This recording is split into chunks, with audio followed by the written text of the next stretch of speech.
sejam muito bem-vindos ao TechSpiels. Hoje a gente vai falar um pouco sobre as chamadas causas de suspensão da exigibilidade do crédito tributário.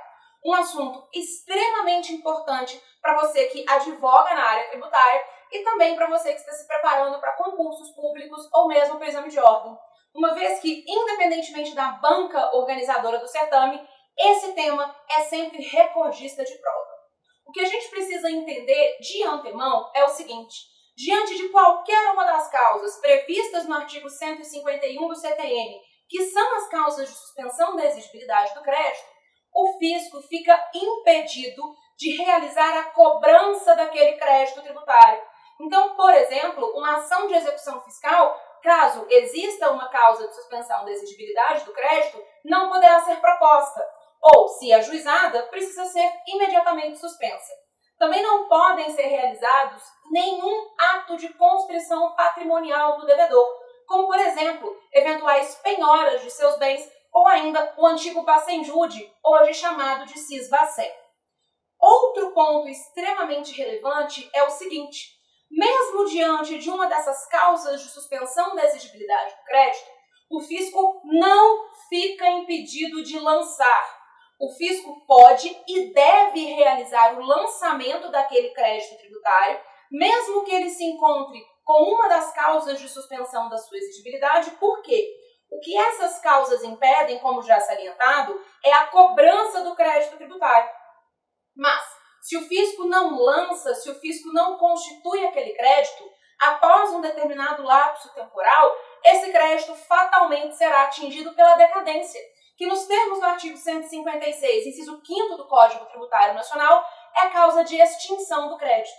Então, se o fisco não realizar os procedimentos a fins de, eventualmente, constituir aquele crédito tributário, caso ele não faça isso, o crédito será extinto, será fulminado pela decadência. É muito comum no direito tributário que, por exemplo, nós ajuizemos uma determinada ação para discutir a impossibilidade de cobrança de um determinado tributo de trato continuado. Por exemplo, podemos entrar com uma ação de mandado de segurança ou mesmo com uma ação anulatória para desconstituir aquele lançamento que mês a mês é realizado. Caso eu tenha a concessão de uma tutela, da antecipação dos efeitos da tutela, ou ainda a concessão de uma medida liminar, o crédito contará com uma causa de suspensão da sua exigibilidade. E aí é muito comum que o fisco, ao realizar o lançamento daquele crédito, no relatório da autuação fiscal, ele diga: olha, temos ciência de que o crédito ora discutido está também sendo discutido em uma ação judicial de número tal, que tramita na vara tal e que tem atualmente uma decisão que suspende a sua exigibilidade, seja uma liminar, seja uma antecipação dos efeitos da tutela. Todavia, a fiscalização está realizando o lançamento do crédito tributário apenas com o fim de evitar a decadência, já nascendo esse crédito tributário com exigibilidade suspensa. Isso é extremamente comum na prática tributária. Agora, quais são essas causas de suspensão da exigibilidade do crédito? São 6. Moratória, depósito, liminar, tutela, parcelamento e eventual processo administrativo fiscal. Rapidamente passando por cada uma delas. Moratória é concessão de prazo para que você possa realizar o pagamento daquele tributo em um momento posterior ao vencimento original. Algumas moratórias foram concedidas, por exemplo, a partir do momento em que o país foi invadido pela pandemia do coronavírus. Diversas moratórias relacionadas a tributos federais, estaduais ou mesmo municipais foram instituídas para que o contribuinte tivesse um fôlego em razão da paralisação de algumas atividades. O depósito judicial, ele somente tem o condão de suspender a exigibilidade do crédito tributário quando for realizado no seu montante integral. Esse é o teor da súmula 112 do STJ. Somente o depósito em dinheiro e no seu valor integral suspende a exigibilidade do crédito tributário. Quando a gente fala de liminar ou tutela, é claro que elas serão causas de suspensão da exigibilidade do crédito quando essas decisões forem concedidas ao sujeito passivo. Enquanto perdurar os efeitos dessa decisão, o crédito conta com uma causa de suspensão da exigibilidade. Por fim, nós temos a figura do parcelamento. Pessoal, o parcelamento daquele crédito tributário, ele, enquanto estiver em vigor, o crédito conta com uma causa de suspensão da exigibilidade. Então, nós já vimos a moratória, o depósito, a liminar, a tutela, o parcelamento e falta agora o processo administrativo fiscal. Caso eu receba, por exemplo, um auto de infração me cobrando, me exigindo um determinado crédito tributário, eu posso me insurgir contra esse crédito na via administrativa, apresentando, por exemplo, uma impugnação ao auto de infração. Enquanto essa discussão administrativa não se encerrar, o crédito conta com uma causa de suspensão da exigibilidade. Um último ponto extremamente importante é o seguinte: diante, mais uma vez, de qualquer uma dessas causas de suspensão da exigibilidade do crédito, é permitido, é facultado, que o sujeito passivo possa expedir a chamada certidão positiva com efeitos de negativa, que na prática a gente costuma chamar de CEPEM. O que é essa certidão positiva com efeitos de negativa? Essa certidão ela vai comprovar a regularidade fiscal do contribuinte, uma vez que ela é chamada de certidão positiva porque existem créditos tributários constituídos.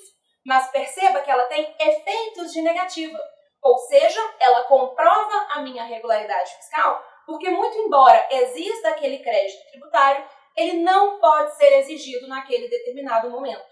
O artigo 206 do Código Tributário Nacional, que regula os efeitos da CEPEM, expressamente diz que ela tem os mesmos efeitos da chamada CND, certidão negativa de débitos, prevista no 205, que comprova a regularidade fiscal do sujeito passivo. É muito comum que na prática tributária, quando, por exemplo, nós ajuizamos uma daquelas ações mencionadas para se discutir a impossibilidade do crédito tributário, como um mandado de segurança ou mesmo uma ação declaratória ou anulatória, é comum que os contribuintes apresentem uma garantia no momento do oferecimento dessa ação. Se essa garantia for diferente de depósito, como, por exemplo, a apresentação de uma apólice de seguro-garantia ou ainda a apresentação de uma carta de fiança bancária, caso essa garantia seja aceita pelo fisco, também neste caso será permitido que o sujeito passivo emita sua certidão de regularidade fiscal, emita a sua CEPEM, certidão positiva com efeitos de negativa. E isso, mais uma vez, eu repito, é muito utilizado na prática. Não confundam, por favor, a apresentação de uma garantia, como uma apólice de seguro ou uma carta de fiança bancária, como se isso fosse uma causa de suspensão da exigibilidade do crédito, porque não é.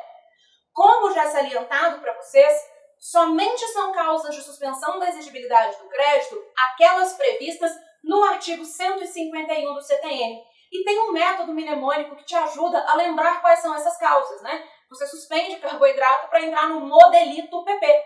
Moratória, depósito, liminar, tutela, parcelamento e processo administrativo fiscal. Esse método mnemônico da professora Juliana ajuda bastante para que você se recorde quais são essas causas de suspensão da exigibilidade.